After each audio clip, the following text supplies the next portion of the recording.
I'll maybe play the rest of that video a little bit later. Good afternoon, TechEd. Are you having a good time here, yes? Okay, raise your hand if this is your first TechEd, please. Raise your hand. Give these folks a big round of applause. Yeah, absolutely. Okay, well, a very good afternoon to you. Welcome along to my session. My name is Andy Malone. We're going to take a journey to the dark side of social networking. Absolutely nothing to do with TechEd whatsoever. But I think from a security perspective, it is quite important actually, because the foundation of the way we do business on the internet, the way we work on the internet, the way we socialize on the internet has changed considerably over the last few years, I'm sure you'll agree. So who am I? You can follow me at Andy Malone. Please do. I've got videos, I've got loads of extra stuff here from all of my sessions. I'm going to share a SkyDrive probably tonight when I get back to my hotel, and I'm going to post the link on Twitter. So if you sign up for me, then you'll get that link a little bit later on. So I'm an MVP, like Paula and Marcus, in enterprise security for 8 years now, actually. I'm also an MCT, Microsoft Certified Trainer. I'm based in Scotland, so like many of you here, English is my second language. And we are going to talk about social networking security. Now, I must warn you, for the nature of this particular content, there is bad language in here, so if you're easily offended, and some of you look like you might be, then I must warn you in advance, okay? So not for the kids, okay, this particular session. Why did I decide to show this particular session here? Well, Paula Yuneskovich, and I can say her last name, see? Paula Yuneskovich, we worked together on a big event called the Cybercrime Security Forum, which we take worldwide, and this was one of the sessions, and she said, hey, let's maybe think about this one. So this is basically the content we're going to talk about for the next 75 minutes. Then after that, I have another session, which is all about the insider threat, the inside man threat. So in this world of economic espionage, we'll talk about what's the psychology that drives somebody to do the bad stuff. All right? So that's pretty much where we're going here for the next 75 minutes. And then we've got another 75 minutes there. So, raise of hands, who is on a social network? Let's have a raise of hands. Who's on a social network? Of course you are. Of course you are. Everybody's on a social network. You don't even think about it anymore. We're on Twitter, Facebook, LinkedIn. I'm on all of the above. Okay. So we call this the rise of the socio-technical society. So 20 years ago when some of you were kids, and when I was a kid, we didn't have any of this. In fact, I didn't even have a computer when I was a kid. It was the calculator. So we've come a long way in a number of years. We used to sit and play with our friends or go out. You don't see kids on the street anymore. You don't see kids playing anymore outside. Why? Because we're all afraid. We're all afraid of, I don't know what we're afraid of, but apparently we're all afraid of something. On the right-hand side there, this is the way it used to be. We used to make friends here. We used to go to the pub on a Friday night, on a Saturday night. We had a lot of time. We maybe had the folks over for a barbecue. Now we don't. Now we just sit in front of a TV or a monitor, and we Twitter and we Facebook. Okay? So there's a fundamental change in the way that society, not just your society, but this is affecting worldwide. And the question I'm going to pose today is that a healthy one? So what are the upsides and what are the downsides of social networking? So when we think about evolution versus revolution, there's always been socialization. So if you look at the psychology of socialization, people have always come together. So from the beginnings of history. So basically what we're seeing is this massive shift on how we communicate. People won't talk to each other anymore. They won't pick up the phone. They will now just text a message. Texting is the big thing. So we've lost the ability to actually communicate. And the problem with that, of course, is that when you're texting or emailing somebody, it's very, very black and white. You can't get your emotions into that communication, and thus it does cause problems. So what is a social network? Well, here we go. This is Facebook's definition of a social network. It's made up of a set of actors, such as individuals or organizations, and the ties between these actors, such as relationships, connections, or interactions. Hang on a minute. That's the way we did it 20 years ago. That's the way we've always done it. But the problem is that you guys think that that is the same as what we had 20 or 30 years ago. Absolutely it's not. Okay, what we have today is a situation where we post something, we say something, and it can literally affect millions of people. It can affect thousands of people. And reactions can be very, very quick, forthcoming. If you say something in Twitter, boom, it's worldwide. So you have to be very, very careful what you say. That's the first thing. So what is the psychology behind a social network? Some people use social networking. I'm not saying putting any labels on anybody here, by the way. Some people maybe spend quite a lot of time social networking, and you maybe spend time on Facebook, Twitter, LinkedIn. And this is great. This is fine. But the problem is we're finding that there are now different types of personality traits. So one hypothesis there is that popular people will have connections because they want to be popular. And on the other hand, it helps unpopular people become popular because you don't have to portray your true self. You can be something that you're not. And as interesting as this is, it can also be a little bit sinister as well. So when we look at the number of social networks, it's literally exploded over the last few years. I mean, there are two types of social network. There's the social network that we all know and love. There are social networks for absolutely everything. And honestly, if you spent your time posting to all of these social networks, I'm sure you would never get any work done. But the question is the social networking fad, the trend, is it coming to an end? This is really interesting, actually. I saw this the other day. What happens in 1 internet minute? And this is incredible. The amount of data, the amount of traffic, emails, conversations going over the wire. And this is just 1 minute of each day. So you can imagine how much traffic is actually on the internet. Now, there are legitimate social networks, and there are also dark social networks. So I'm sure some of you have heard of the Tor network. The Tor network is the other side, the flip side of the internet. Some people argue that it's actually 3 times the size of the internet. And on there are social networks on there for pedophiles, for sex slaves, for money laundering, for drug dealing, for guns, weapons, and what have you. So there's a whole other dark side to this. So when we talk about social network, I mean, I'm not saying it's all bad.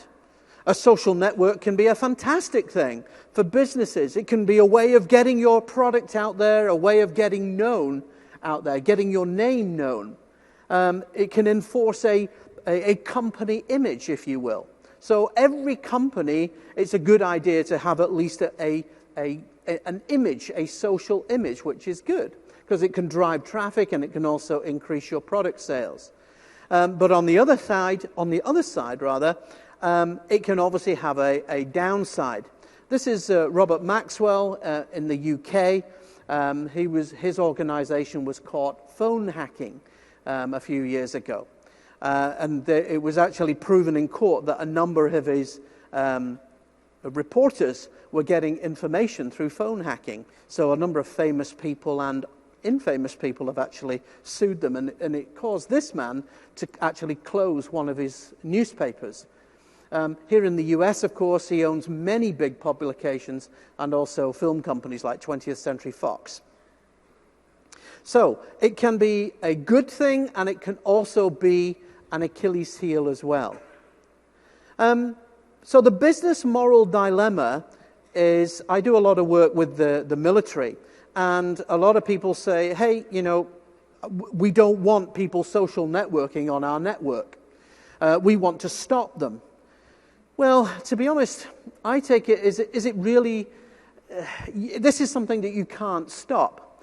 I don't think you can stop people from social networking. Yes, you can maybe restrict it in the workplace and on the battlefield, but the problem is these guys are going to phone home, they're going to phone home to their wives, they're going to phone home to their kids, and what are their kids going to do? They're going to go onto a social network. My dad's in downtown Kabul.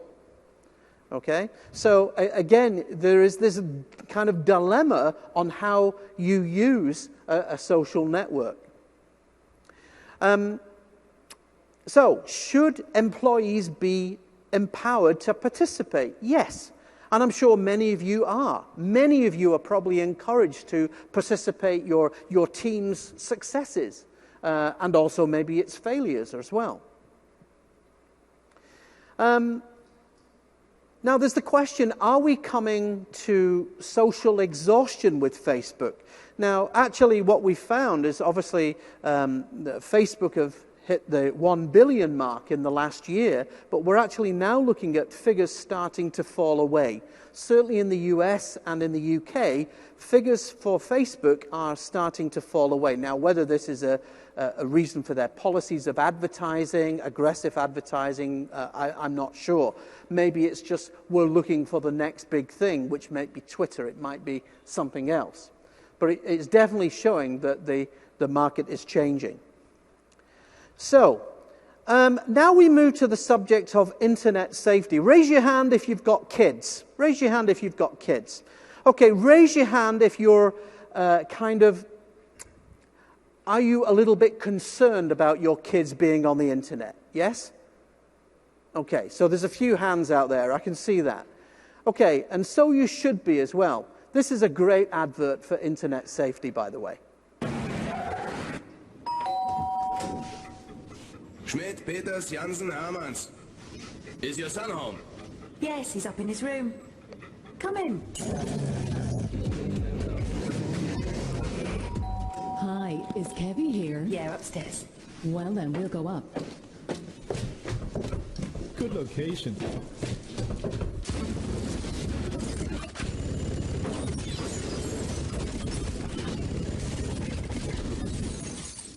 Where's Kev? There. Good afternoon. Hello. Is this little Anna? In real life, you'd protect your children. So why not protect them on the internet? Get involved. Get WebWise. Visit WebWise on Facebook. Okay, I don't know about you, but when I saw that video, that was creepy, man. That kind of made me creepy. So, when we talk about the internet, there are threats to everybody, not just computer threats. So, there are threats to individuals in terms of sexual predators, cyberbullies. And cyberbullies, by the way, they're not just affected by kids. We also talk about trolls here as well, of course. File sharing abuse, again, I'll let you know my opinion on that. An invasion of privacy, the availability of disturbing content on the internet. So the fact that kids can go in, and especially with internet browsing phones now, they can just browse the internet, and before you know it, they're looking at a porn site. In fact, there was a case in the UK recently that a number of children have actually had to start counselling because of this problem. And the problem is that you might laugh at that and you might think, hey, that's really funny, but then the kid starts growing up thinking that this is normal, which it's clearly not. Then, of course, we talk about threats to personal safety. So spam, online fraud, credit card fraud, I'm sure we're all familiar with that. And of course, threats to computers as well. And it's not just threats to computers anymore, it's threats to devices. So we're talking about phone threats, malware, all kinds of nasty stuff. And again, there's nothing more, these guys are not targeting you personally, they're only interested in your money, of course. So the threats are quite large. And of course, in terms of technology, social networks have actually brought forward a whole bunch of creepy technologies. So in the past, stalking would clearly be illegal, where in real life you might look at somebody through a telescope, but now you can look at them from miles away and they don't even know that you're there. So that cyber stalking is very, very, in fact, frighteningly easy to do. This was a particular application. Some of you may know of this. Somebody in the audience over there said, "Oh yeah, I know that one." So obviously, girls around me. Again, this is a little creepy application. This has actually been withdrawn now. Another one is this one. Again, where you can just browse, and this is called Creepy. And basically, Creepy uses photos. So, you take a picture with your Windows phone, okay. You take a picture of somebody with your phone, and of course, in that picture now, it's not just the date and time of the picture, but it's the location of the picture, the geo coordinates. It tells them how far you were from the target, with the position. There's a heck of a lot of information in that. So Creepy is quite an interesting little product. And we can't go anywhere now, can we? We're on a plane. Look at this. We're on a plane. I was on a plane the other day, and somebody said, "Hey, you can find, you maybe got friends that you know on Facebook on the plane, LinkedIn. It tells me who's on the plane." Now, again, this is a stalker's paradise here. Again, other technologies like Recognizer as well. Again, we've all seen products like this, but I can just obviously, see a girl in a coffee shop, point the camera at her, and it tells me, oh, she's on Twitter, she's on Facebook. Bam, I've got her. I can do a little bit of searching and find more information on that person, and that could be quite dangerous, you might think. So geotagging, more and more cameras, and we're not just talking about SLRs. Of course, the fact that we now move into this kind of digital age. In the past, if a law enforcement person, said, "Does anybody have pictures from this crime?" They would need to print out the pictures, with the chemicals, and there's no kind of electronic residue there. Whereas now, the cameras give us much more information, and this was one of the reasons why the FBI were recently able to track the Boston bombers, of course. So the cameras are very, very valuable in this scenario in terms of mapping and GPS. So if I go into a particular file here, I'm just going to go and open up something. Let's see what we've got here.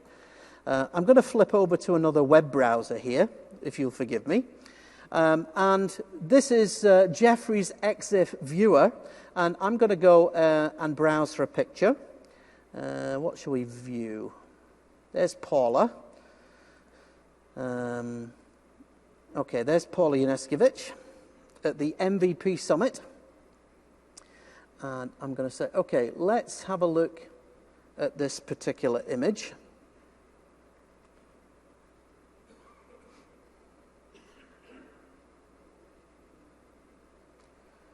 So just by looking at a simple photo that's maybe you've got on your Facebook page, that your kids have got on your Facebook page. So in the example here that we're looking at, this is obviously a football stadium in Seattle.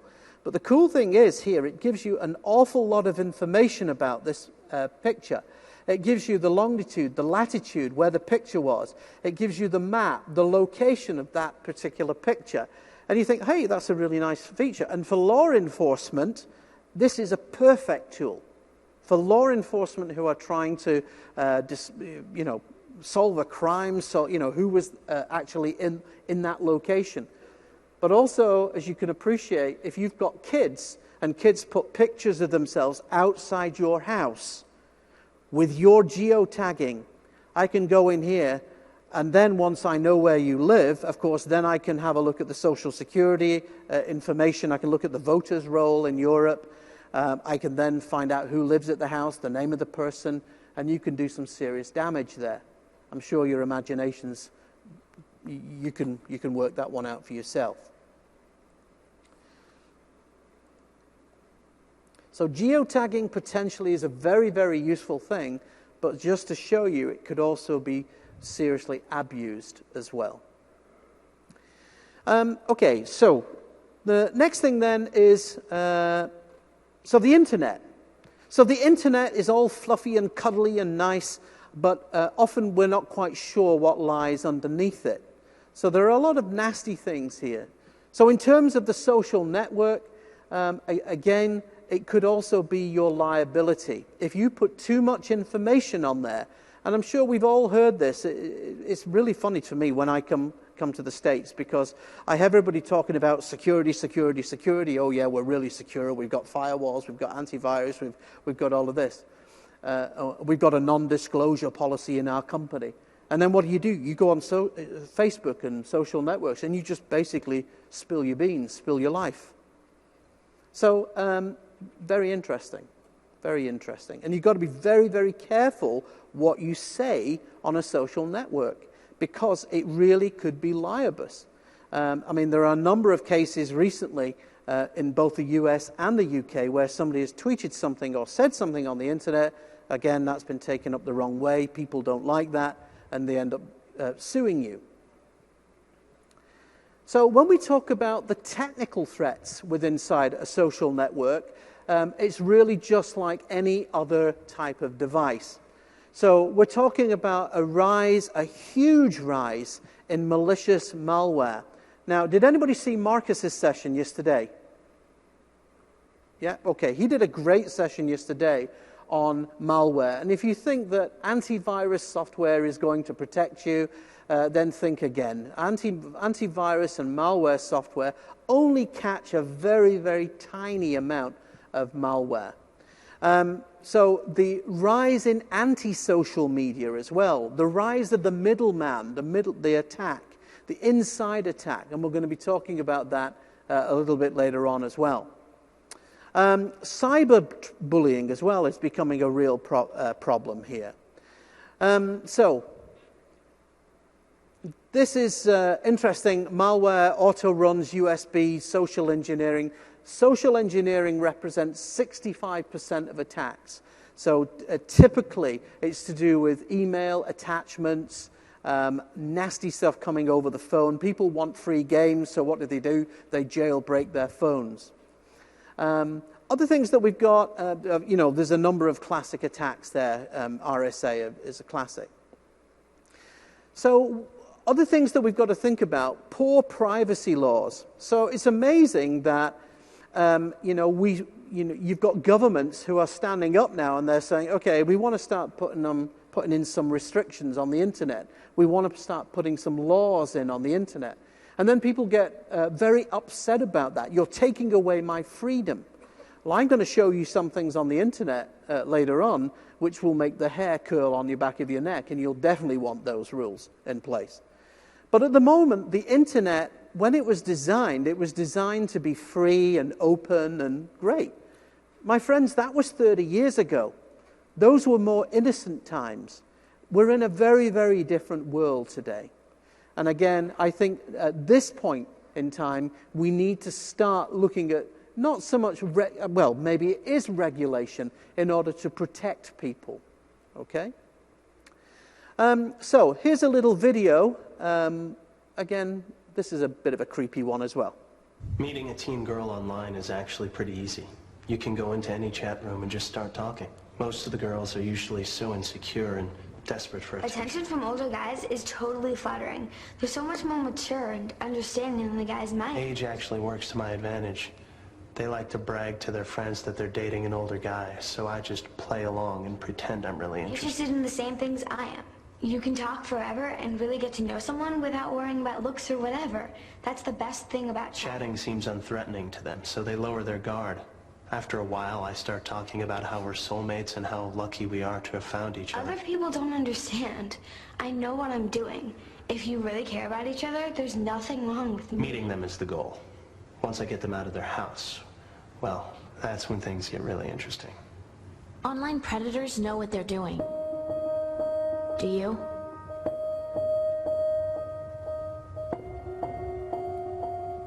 A little bit creepy. Okay, these guys, online predators, are serious. They are serious players.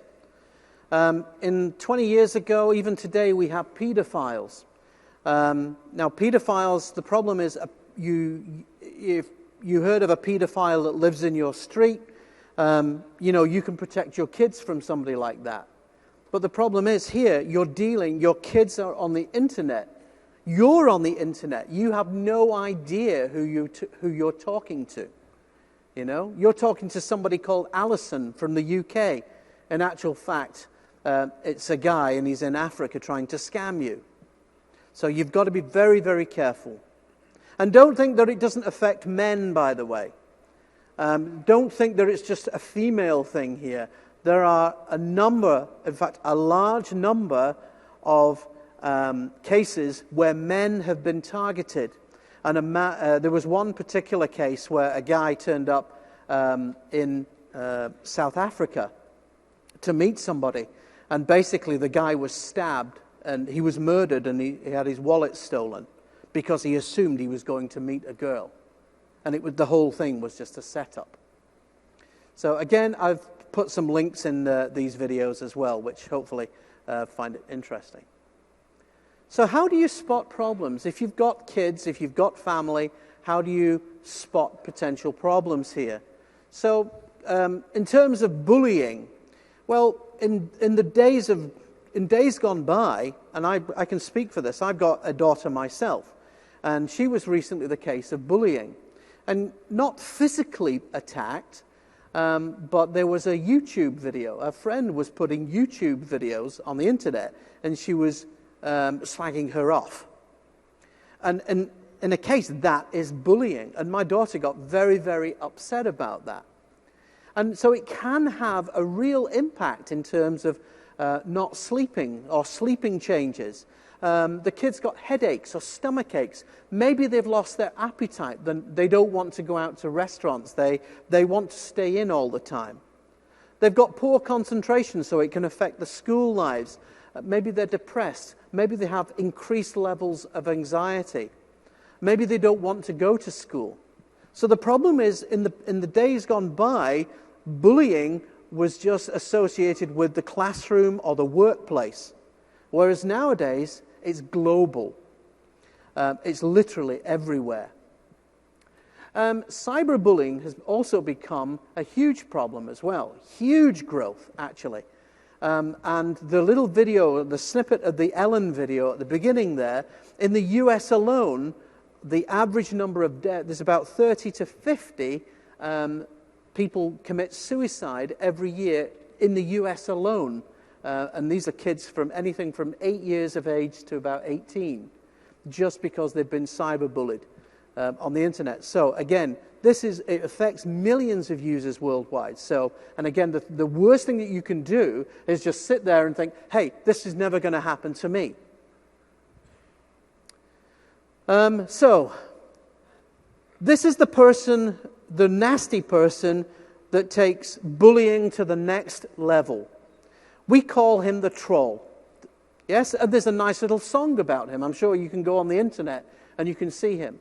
This guy is the lowest of the low, and I'm not talking just guys. I know cases of women that have become trolls as well.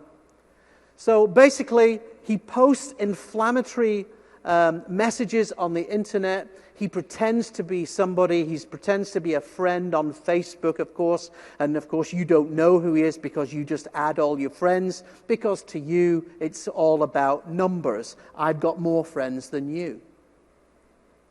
So again, you're adding these messages, and these people are putting in poisonous messages. There's a number of cases where people have died in accidents, or where people have taken their own lives in suicide cases, and these guys have gone onto their kind of Facebooks and done some nasty things. And again, the problem is finding and arresting these people. And the problem is, what do you arrest them for? Okay, the laws are somewhat slow in this area. So this is Tom Daley. He was the Olympic swimmer in the UK Olympics last year. You maybe remember he was the victim of a cyber troll. So often when kids get trolling messages, when they get nasty messages, you automatically assume that they're being bullied by somebody at school. But in many cases, they're not. These are adults. And they know exactly what they're doing. They're trying to elicit a reaction. They want the reaction. They thrive on that reaction. And again, there are different types of trolls. There's the simple playtime troll, the tactical troll that actually targets a specific person. Maybe it's a celebrity. Maybe it's the owner of a particular company. Then you start moving up to what we call a domination, and then finally a psychopathic troll.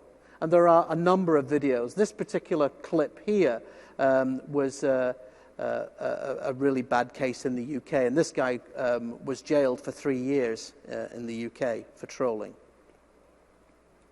So these guys have got a serious issue. Now, this is a young lady called Jessica Reinhardt. Now, Jessica goes by the name of Jessie Slaughter. It's a very famous case. I'm sure you're aware of this case. Now, this child is 11. Remember this, she's 11.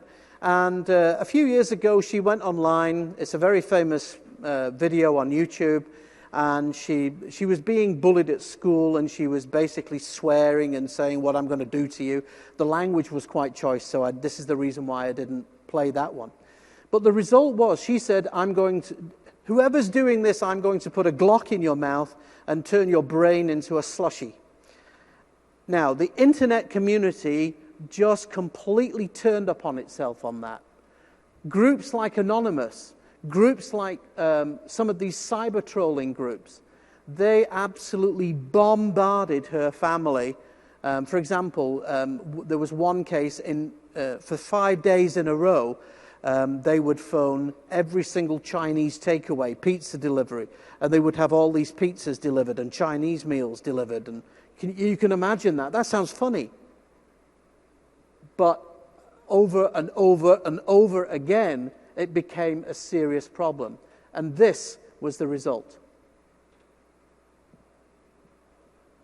Okay, you guys, this is Jessie Slaughter, and You I know just what? wanted to say that you guys have ruined my life. I'm going to tell you right now, this is from her father. You bunch of lying, no good punks. And I know who it's coming from because I've back traced it. And I know who's emailing and who's doing it. And you've been reported to the cyber police and the state police. So you better write one more thing or screw with my computer again. You'll be arrested. End of conversation from her father. And if you come near my daughter, guess what? Consequences will never be the same. You lying bunch of pricks. See, my house has been like this ever since everybody's been posting stuff about me, okay? I am personally torn. I live in PC. I am torn. I have been having emotional breakdowns one after another for the past, like, 3 days. Spicy can't eat.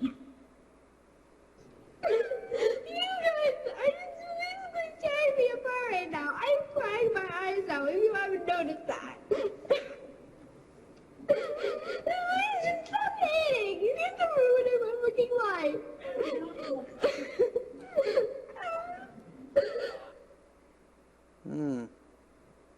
Yeah. Unfortunately, the law actually arrested her father for parental abuse because it was deemed that she had access to the internet and he wasn't monitoring her welfare. So he was actually arrested and given 2 years, I believe. But the crazy thing is that child doesn't learn because now she's 14 and she's back on the internet now. And you've got to say, you know, what drives these people? But that's a very, very sad case. She's 11. She was 11. So how do you fight back from that then? How do you get your kids to fight back? Key thing, you know, we've got to teach kids that are on Facebook, on social networks, even yourselves, trust no one. You know, if you're on Facebook, you've got to say, is this a personal, closed Facebook that I'm just going to have people that I know and trust, or are you going to open it up to everyone? It's not about numbers. Be aware of that. Beware of list emails, that praise or flatter you, how wonderful, amazing you are, or try to evoke sympathy. These are all classic cases of how trolling begins. Okay. Again, don't forward these things. Also, again, if you are a list master, a mailing list for a community, a college, a school, be very, very careful who's got access to your information. So good advice. Remember that these people are there to elicit a reaction from you. So the longer you communicate with them, the likely are that they're going to get information from you. Okay? So again, this is something you need to kind of nip in the bud right away. The more data, the more pictures, the more information that you give them. And don't talk to me about privacy. Remember, a lot of these tools like Facebook, LinkedIn, these are free services. They make money from you, from advertising. They sell on your private data. A lot of the photos that you sell, if you look on Facebook, any photo that you put up on Facebook, they have 100% automatic rights to copy, distribute, publish, duplicate in any way that they please. So, do you want your pictures going on the internet? The more friends you have, the easier it could be to be tracked and exploited. So again, the bigger your digital footprint, that's really what we're talking about here. The greater your digital footprint, the easier it is to be abused. Again, for more information on this, there's a link at the bottom of the page there. Okay, these slides are going to be available afterwards, by the way.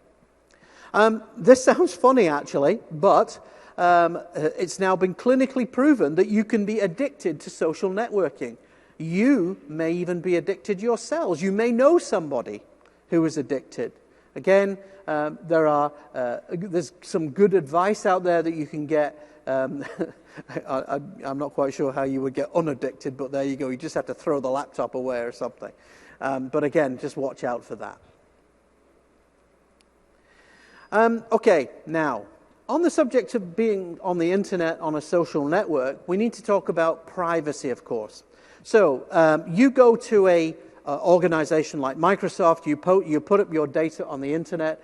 Microsoft make it very, very clear that they don't sell on your data. So right away, you can see that they don't sell on your data. Facebook, LinkedIn, a number of the other networks, they don't make those guarantees. In fact, if you look at the terms and conditions, which unfortunately change daily, they often tell you that your data will be made available. So, something to think about. So, the oops factor. I'm sure we've all done this. I've done this once as well. You know, where we've pressed a button. It's so easy to do, isn't it? You press a button and then, oops, I didn't mean to do that. But the problem is the damage is done. The damage has already been done. And this can be the consequence.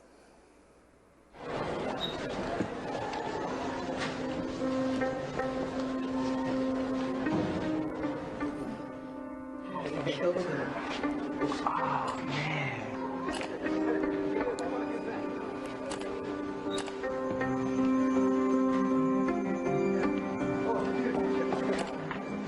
Feel back in compound 42.7% by weight. Compound B.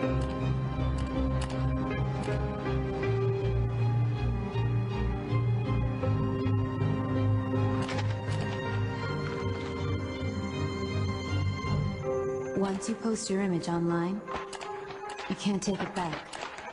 Anyone can see it. Family, friends, anyone.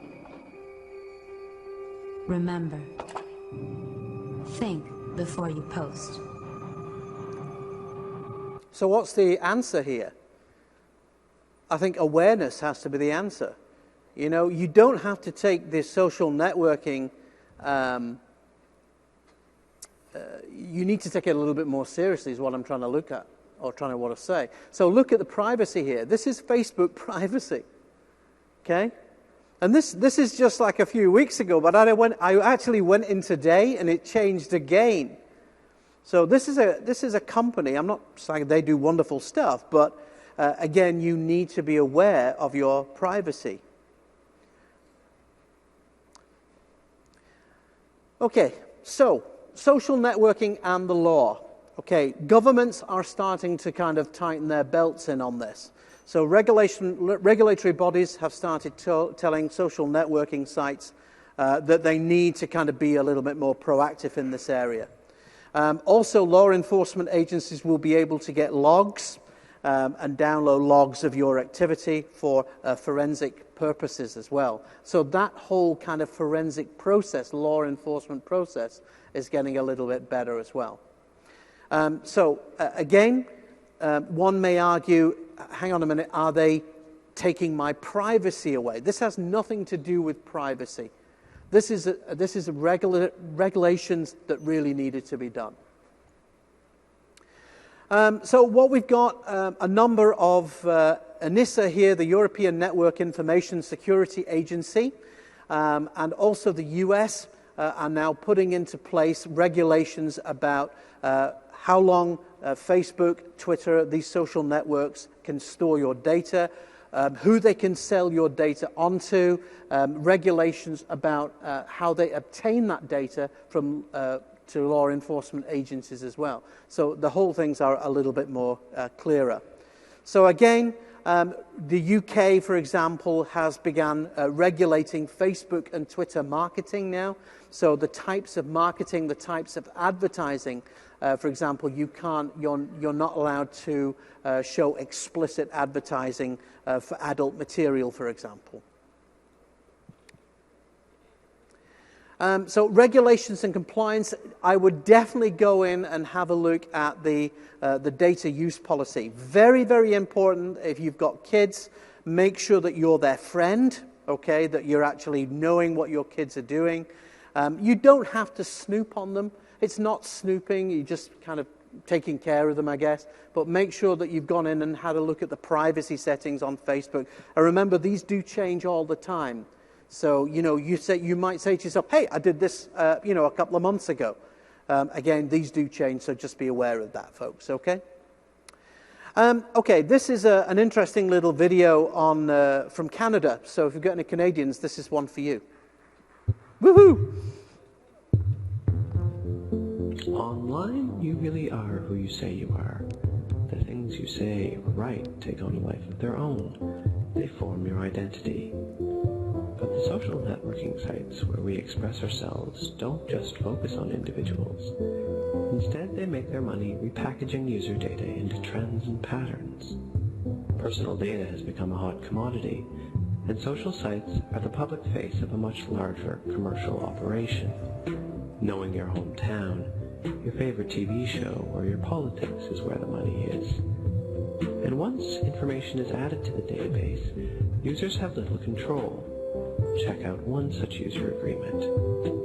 By posting user content to any part of the site, you automatically grant the company an irrevocable, perpetual, non-exclusive, transferable, fully paid worldwide license to use, copy, publicly perform, display, reformat, translate, excerpt such user content for any purpose.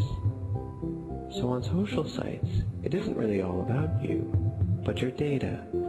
Businesses trade in the information that we enter, what we like and where we live, and what our interests are. Then advertisers can target us for products. Today's technology makes social sites a gold mine of information for marketing companies, or political interest groups, or potential employers. As data about you is shared, what will it mean? How about more catalogs on your doorstep, or more email adverts in your inbox? Maybe even more questions during your next job interview. The ways that personal information can be used, repackaged, and sold are virtually limitless. And as social sites become more popular, every time you add more data about yourself, it's as though you're answering a survey. And on the basis of that information, others will make decisions about you, about your employability, about your work ethic, about your other preferences, all without your knowledge or consent or ever actually having been asked. So next time you update your information online, ask yourself some tough questions first. For more information, please visit the website of the Office of the Privacy Commissioner of Canada, privcom.gc.ca. Okay, so a little bit earlier I was talking about online privacy and tools and things like that. There are a number of very interesting websites that you can go.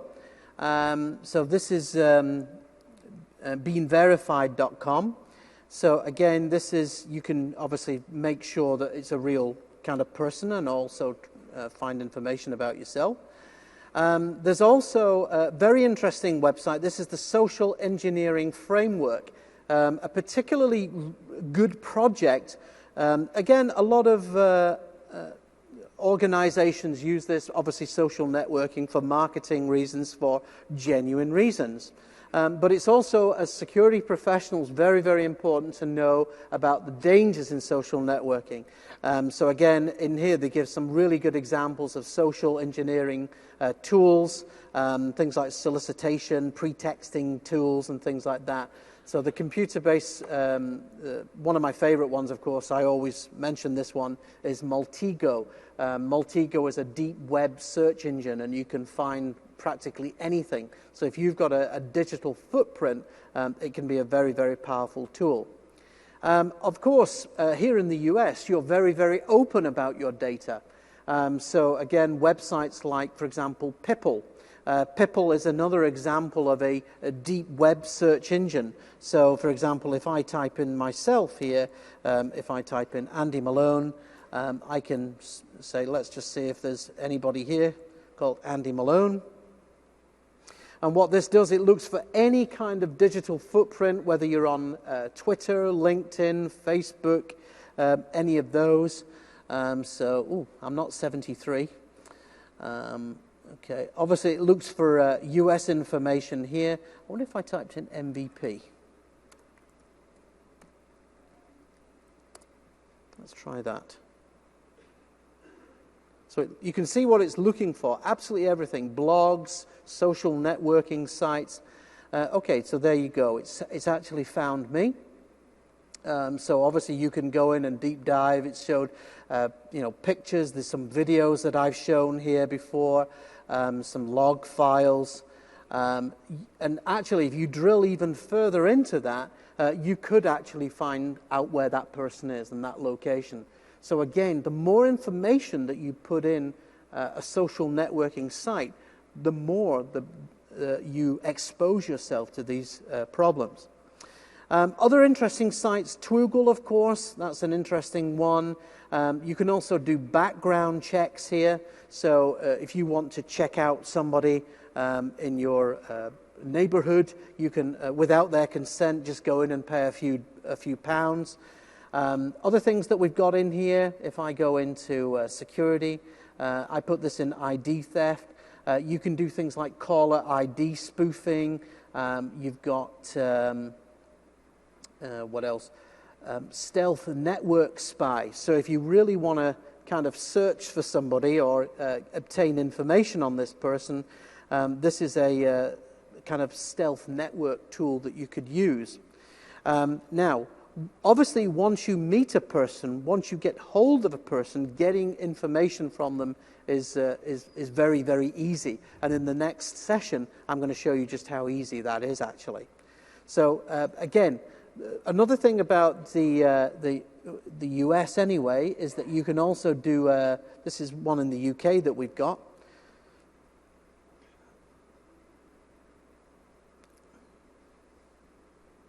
Oh, okay, that's obviously, hang on, let's just move that.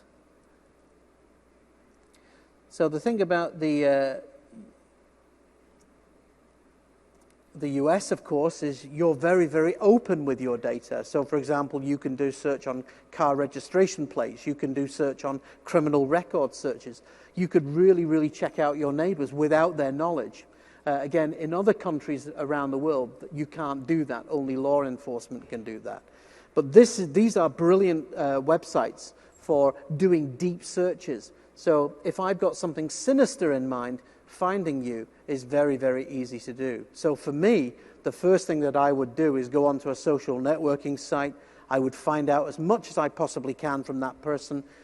Once I get a photo of that person, if I get a photo of a person outside their house, then that is gold, because you can geotag that picture, and then you can use these tools to really dive deep and find information. And how do you defend against that? How can you defend against this? Give me some suggestions. Shout it out. How do you defend against this stuff? The only way that you can do it is by restricting what you put online. I was actually thinking that we'll just go to the last slide, and then what I'm going to do is we're going to open it up for some Q&A, I think. So, just a few final thoughts. So, oversharing company activities. So, I don't know if you saw Marcus's session yesterday, but we're going to talk about the inside man threat in the next session.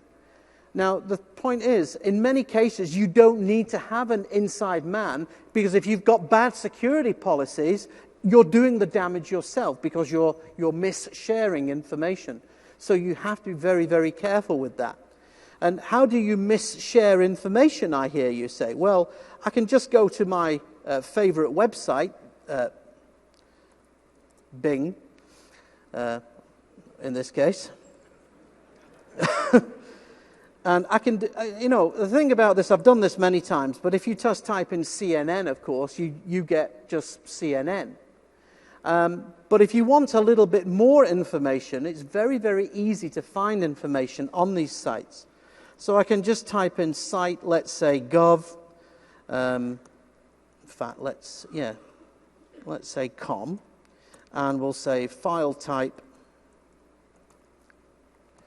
We'll say XLS, and let's put in membership list.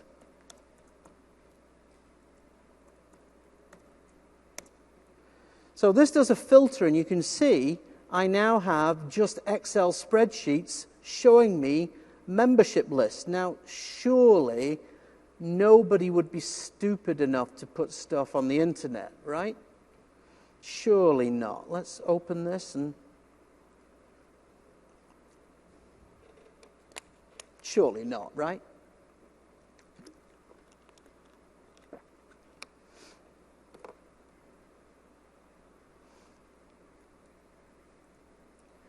Oh, yeah. Okay, so names, contacts. Let's see what else we got. Do we have another one? Master membership list. Ooh, that sounds interesting.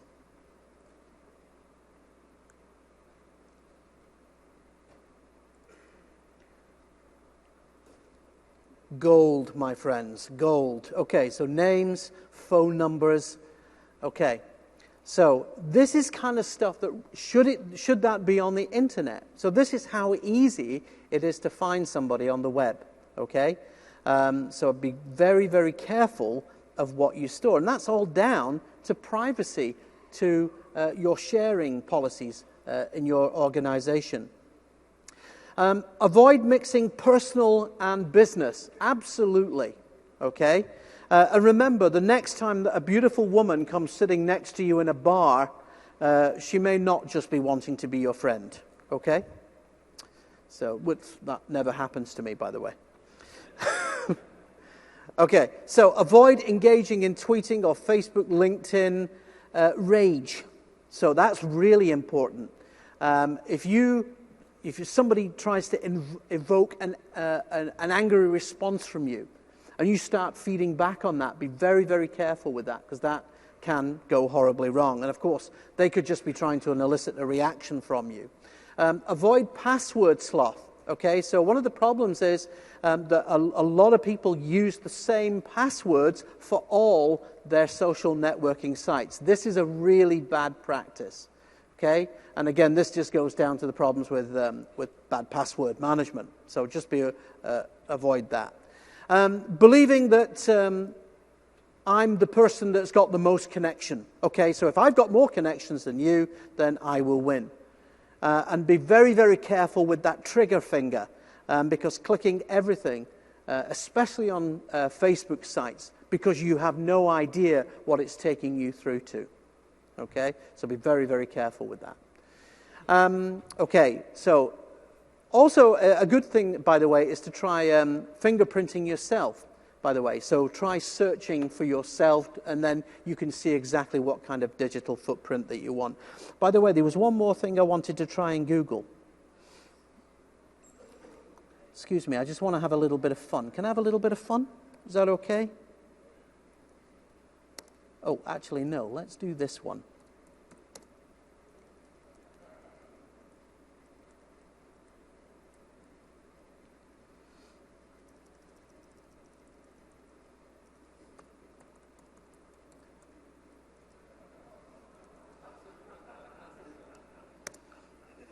Oh, yeah! Okay. Oh, beautiful. Okay, now the nice thing is try doing that, but doing a search for open web printers. That's really interesting. Okay? So, again, Twitter is good. Have a look at Pipple. That's a great website, by the way. And that is really good. So the social engineering framework, if you're looking at how to defend, how to educate your users against social engineering attacks, social engineering is really, really easy. Okay, and hopefully in the next few sessions today and tomorrow, you're going to see some really interesting tricks that will open your eyes. But again, these are good websites. And what I will do is I will put all my videos up. I will put all the links up afterwards as well. So now what we're going to do, folks, is now we're going to come to a Q&A. We've got a few minutes. Do you want to come up to the microphones? What I'm particularly interested in is if you've had experience of trolling or cyberbullying or something like that, and how you've dealt with that. Okay? So we have somebody over here in the microphone. Maybe we could raise the house lights just a little bit so we can see these nice folks. Great. Okay, so we'll take... somebody want to come up? Yes. So I do have a question. It's not specifically on the topic you just preferred to ask, but it's a short one, so Sure. maybe you can answer it anyway. Go for it. So I am an avid user of Google Docs. Yes. And I'm just curious, you brought up some interesting spreadsheets. I might have similar data in Google Docs. How do you feel about that? Google Docs are actually doing a pretty good job. For me, if it's a free service, normally the word free, my alarm bells start ringing because you're not quite sure what you're going to pay for. Okay? But if you're actually paying for something, it's like Office 365, then there are guarantees in there. You know what you're going to get, basically. And they do have a code of conduct. They do have privacy laws that they must adhere to. So I think that's pretty good. But again, you can protect your data, by the way. You can encrypt your data as well, which will stop search engines picking that up. Okay? Do we have somebody else? Question. Yes, sir. I've been hearing more like management sites. I'm going to say reputation.com. I mean, what is your comment on that? Reputation.com. That's an interesting site. There's quite a few sites like that, actually. There's one in the UK that's a little bit like that.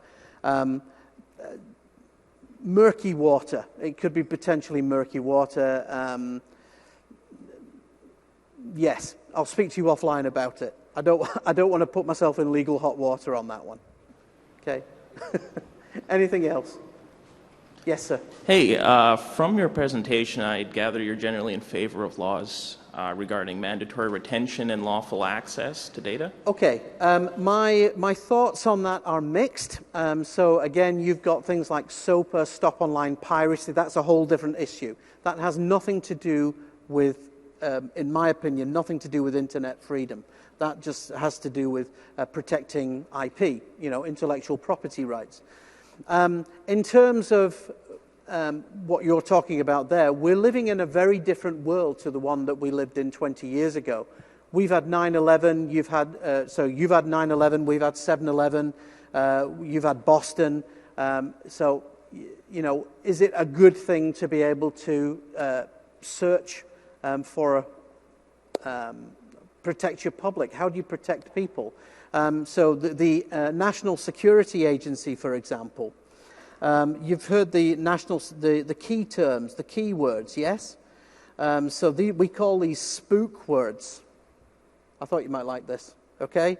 So these are tag words that the NSA and the CIA, MI6, Mossad basically tag. So basically, if you make a telephone call, you write an email, you do a text message, somewhere in the world, these are flagged up. And you might think, hey, that's okay. Let's talk nuclear. That will be picked up. Now, obviously, if you just go and say it once, then it's not going to get picked up. But if you say it over and over again, there needs to be a little bit of history in that. Actually, just while you're there, let me just show you a quick little video. Just talking about some of the technologies that these companies are actually using to actually find this information. So this is a little tool called FinSpy Mobile. And so this is how the good guys get the information from the bad guys. So this is an actual product. And this is a law enforcement tool. So you can't go out and buy this.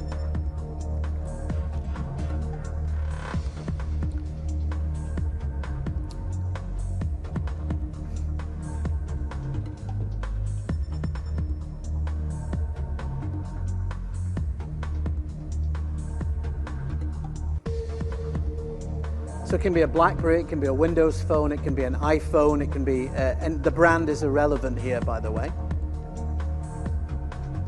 But for you, it just looks like a very, very simple update.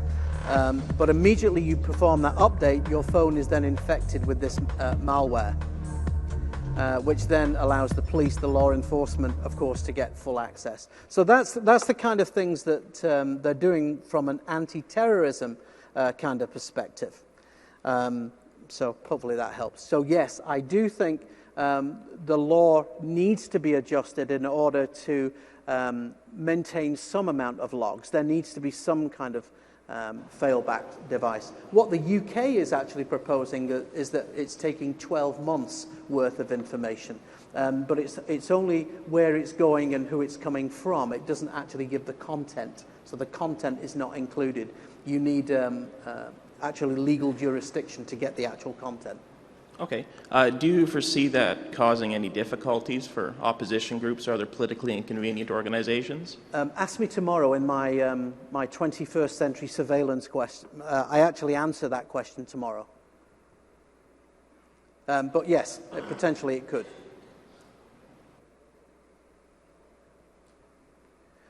Okay. Interesting? Yes? Okay, a little bit of an eye-opener. So to sum up, folks, you've got to realize that social networking, the dangers of it, and if you've got kids, we really need to protect the kids, but also you need to talk to your wife as well. She's texting way too much there, okay? Okay, I really appreciate it, by the way. If you've enjoyed the session, my name is Andy Malone. If you haven't, it's Marcus Murray, okay? And I will...